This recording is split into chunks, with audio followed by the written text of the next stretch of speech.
Book 5th, History of Protestantism in Germany to the Leipzig Disputation, 1519. Chapter 1. Luther's Birth, Childhood, and School Days. From the fall of the Western Empire to the 11th century, there intervened a period of unexampled torpor and darkness. The human mind seemed to have sunk into senility. Society seemed to have lost the vital principle of progress. Men looked back to former ages with a feeling of despair.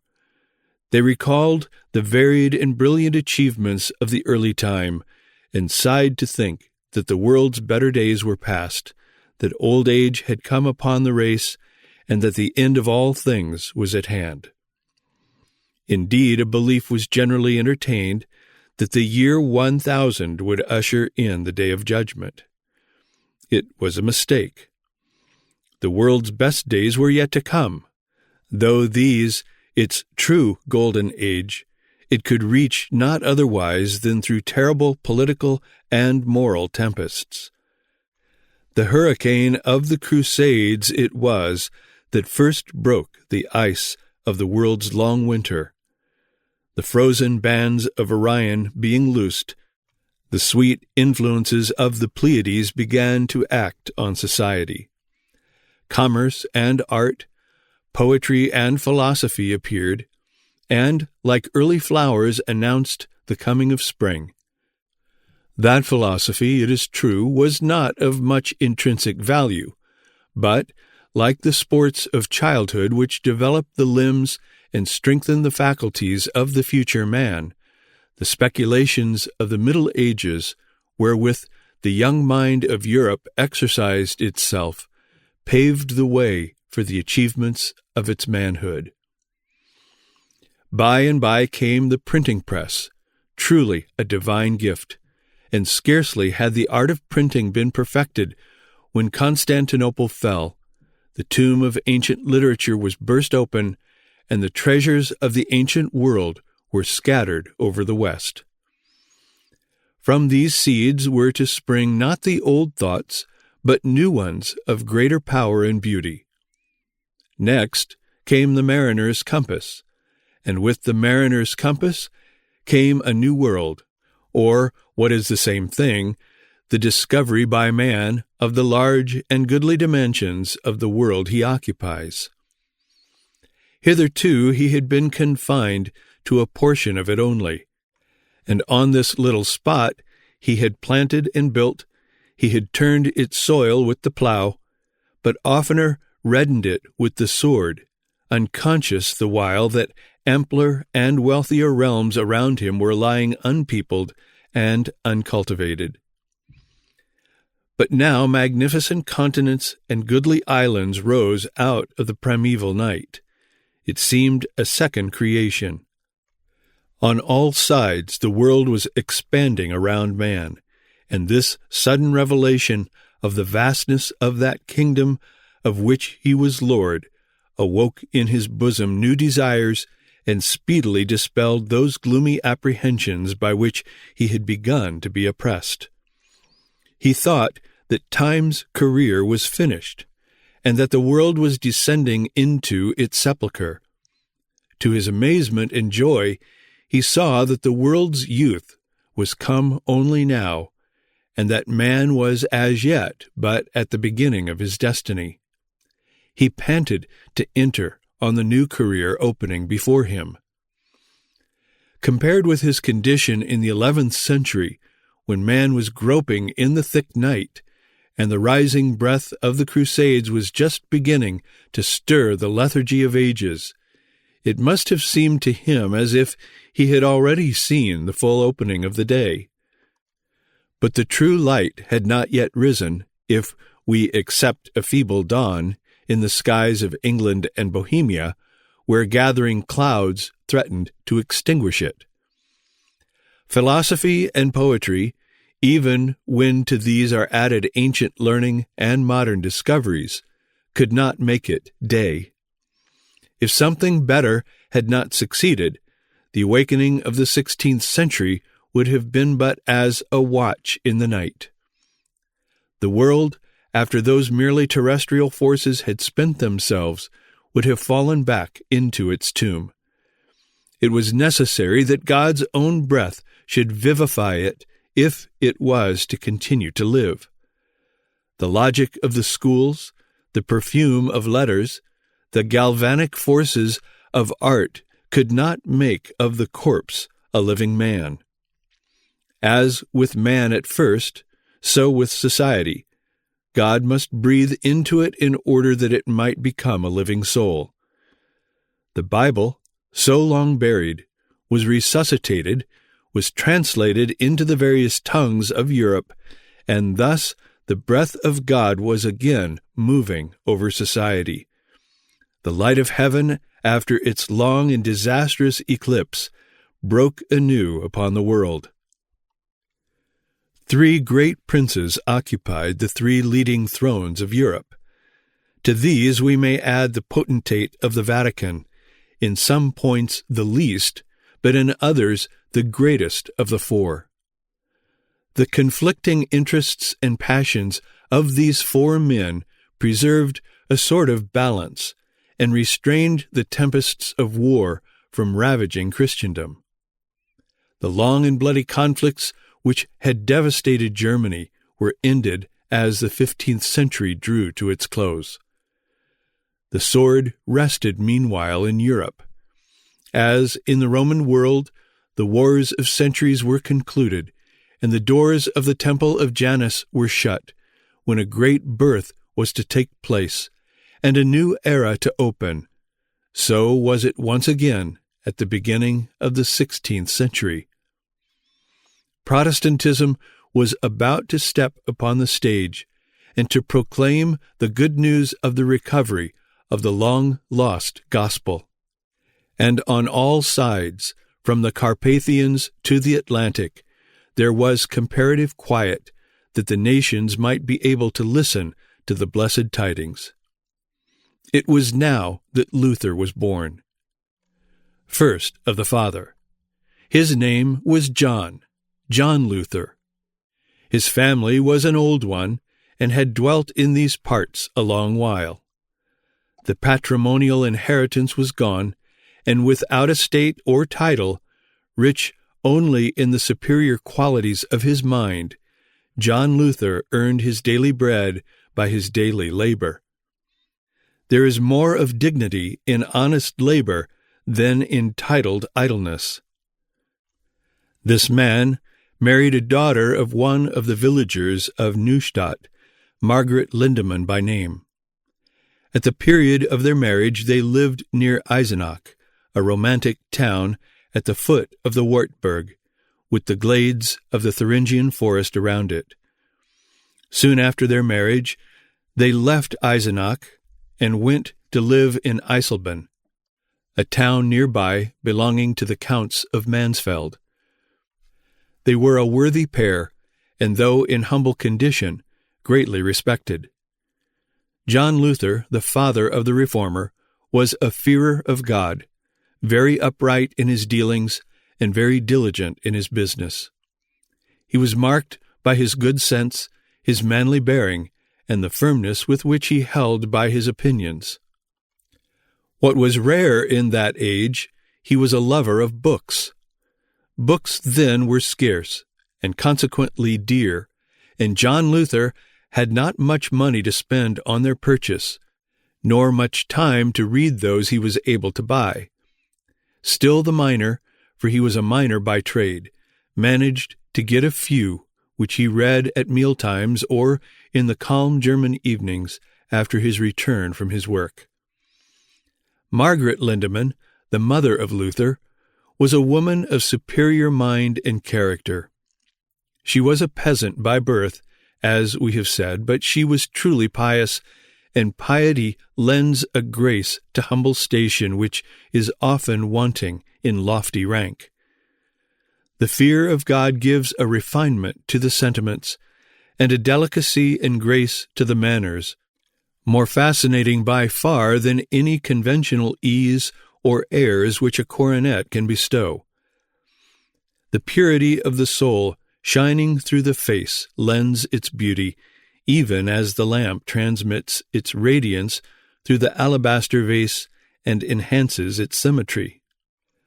Margaret Lindemann was looked up to by all her neighbors, who regarded her as a pattern to be followed for her good sense, her household economy, and her virtue. To this worthy couple, both much given to prayer, there was born a son on the 10th of November, 1483.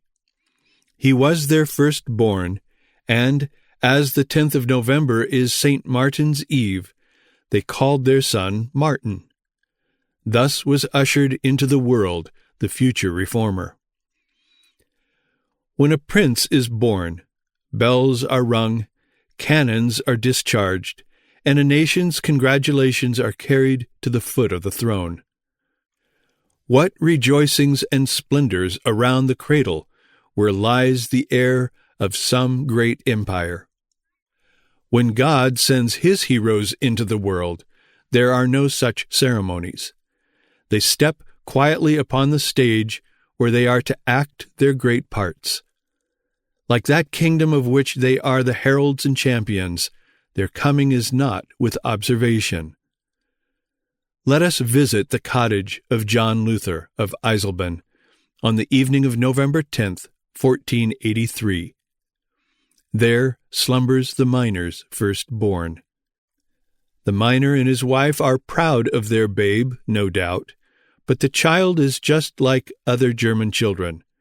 There is no indication about it of the wondrous future that awaits the child that has come into existence in this lowly household. When he grows up, he will toil doubtless with his father as a miner. Had the Pope, Sextus V was then reigning, looked in upon the child, and marked how lowly was the cot in which he lay, and how entirely absent were all signs of worldly power and wealth, he would have asked with disdain, "Can any harm to the popedom come of this child? Can any danger to the chair of Peter, that seat more august than the throne of kings, lurk in this poor dwelling?" Or if the emperor had chanced to pass that way, and had learned that there was born a son to John Luther, the miner, well, what of that, he would have asked. There is one child more in Germany, that is all. He may one day be a soldier in my ranks, who knows, and help to fight my battles. How greatly would these potentates, looking only at things seen, and believing only in material forces, have miscalculated. The miner's child was to become mightier than pope, mightier than emperor. One Luther was stronger than all the cardinals of Rome, than all the legions of the empire. His voice was to shake the popedom, and his strong hands were to pull down its pillars that a new edifice might be erected in its room. Again it might be said, as at the birth of a yet greater child, "He hath scattered the proud in the imagination of their hearts. He hath put down the mighty from their seats, and exalted them of low degree." When Martin was 6 months old, his parents removed to Mansfeld. At that time, the portion of this world's goods which his father possessed was small indeed. But the mines of Mansfeld were lucrative. John Luther was industrious, and by his business began to thrive, and his table was better spread. He was now the owner of 2 furnaces. He became in time a member of the town council, and was able to gratify his taste for knowledge by entertaining at times the more learned among the clergy of his neighborhood, and the conversation that passed had doubtless its influence upon the mind of a boy of so quick parts as the young Martin. The child grew, and might now be seen playing with the other children of Mansfeld on the banks of the Wipper. His home was happier than it had been, his health was good, his spirits buoyant, and his clear, joyous voice rang out above those of his playmates. But there was a cross in his lot even then. It was a stern age. John Luther, with all his excellence, was a somewhat austere man. As a father, he was a strict disciplinarian. No fault of the son went unpunished, and not unfrequently was the chastisement in excess of the fault. This severity was not wise. A nature less elastic than Luther's would have sunk under it into sullenness, or it may be hardened into wickedness. But what the Father on earth did for his own pleasure, or from a mistaken sense of duty, the Father in heaven overruled for the lasting good of the future reformer. It is good for a man to bear the yoke in his youth, for it is in youth, sometimes even in childhood, that the great turning points of life occur. Luther's nature was one of strong impulses. These forces were all needed in his future work. But had they not been disciplined and brought under control, they might have made him rash, impetuous, and headlong. Therefore he was betimes taught to submit to the curb. His nature, moreover, rich in the finest sensibilities, might, but for this discipline, have become self-indulgent.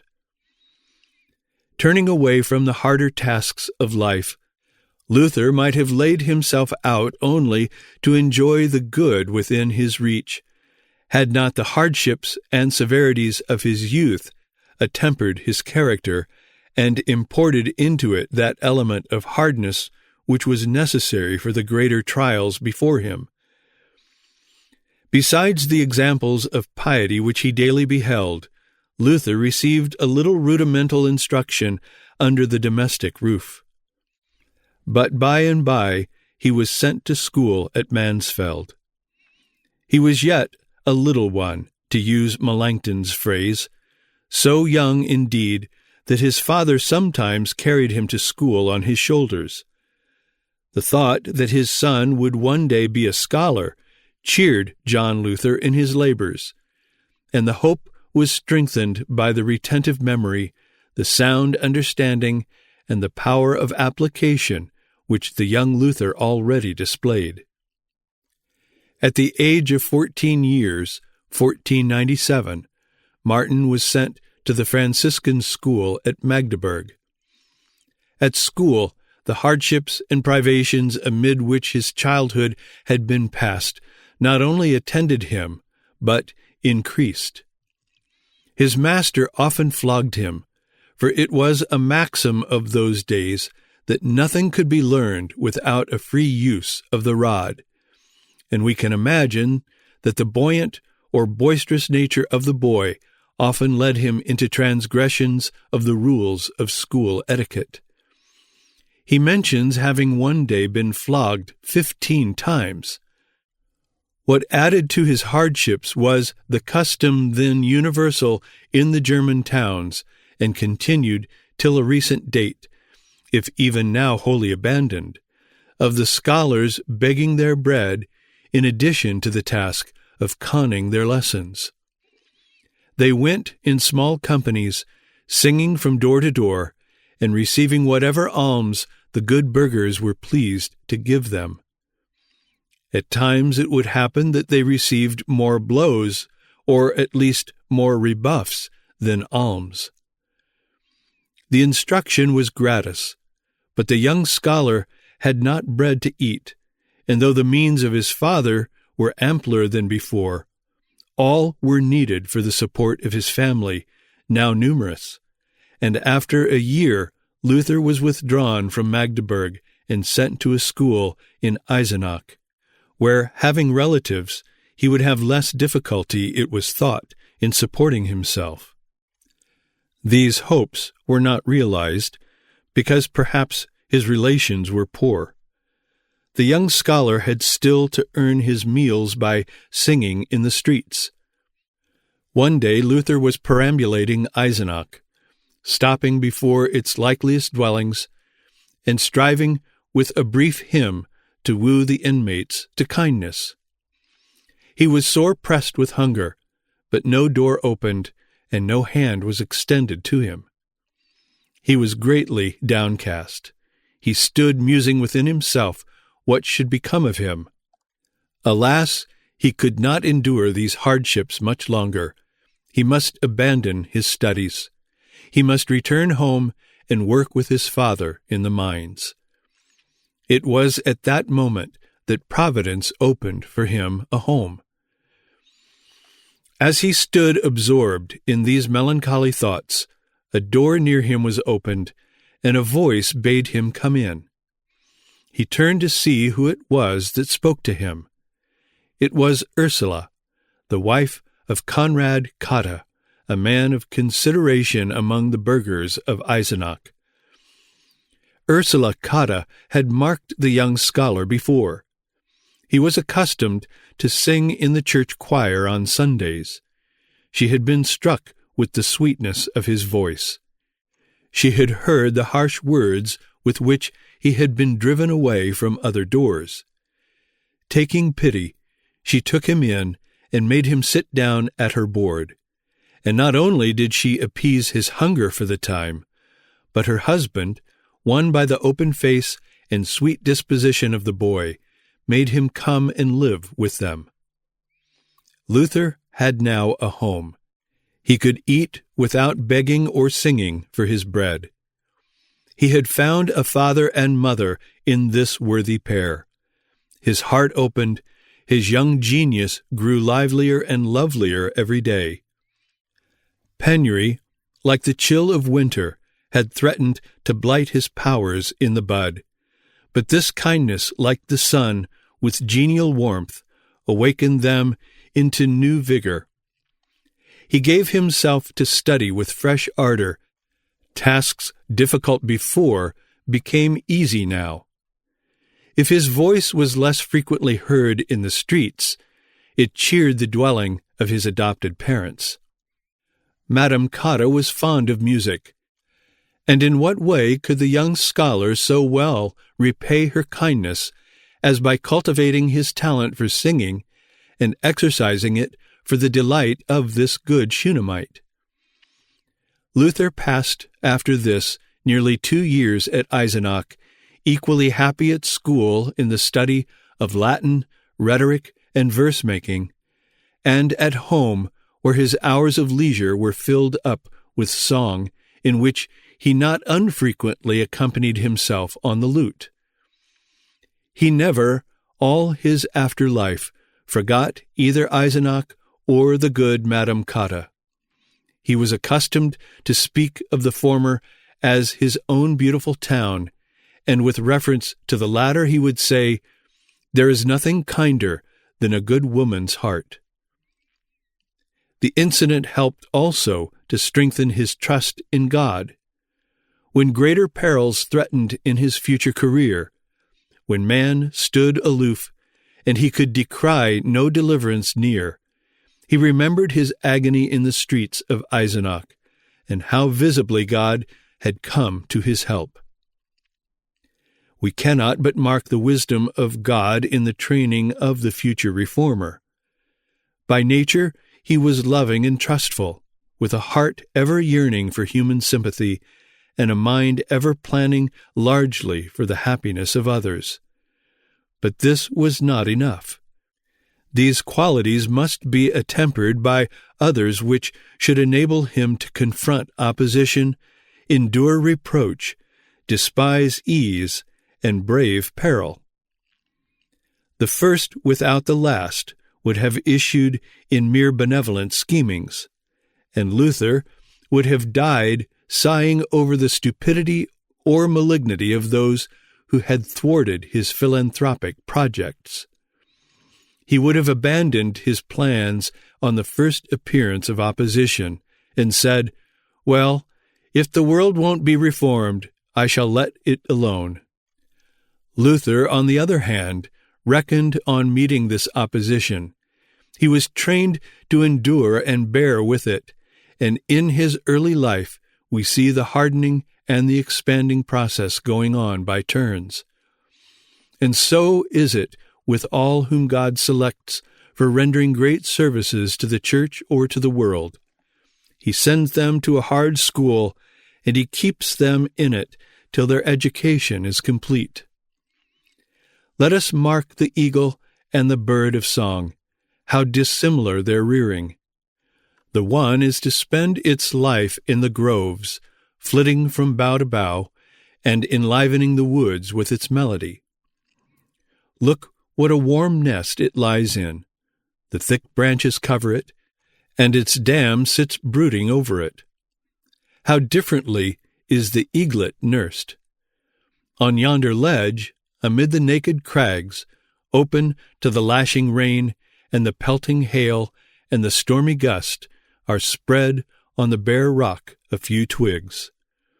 These are the nest of that bird which is to spend its afterlife in soaring among the clouds, battling with the winds, and gazing upon the sun. Luther was to spend his life in conflict with emperors and popes, and the powers of temporal and spiritual despotism.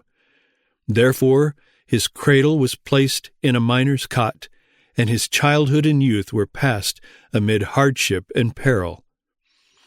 It was thus he came to know that man lives not to enjoy, but to achieve, and that to achieve anything great, he must sacrifice self, turn away from man, and lean only on God.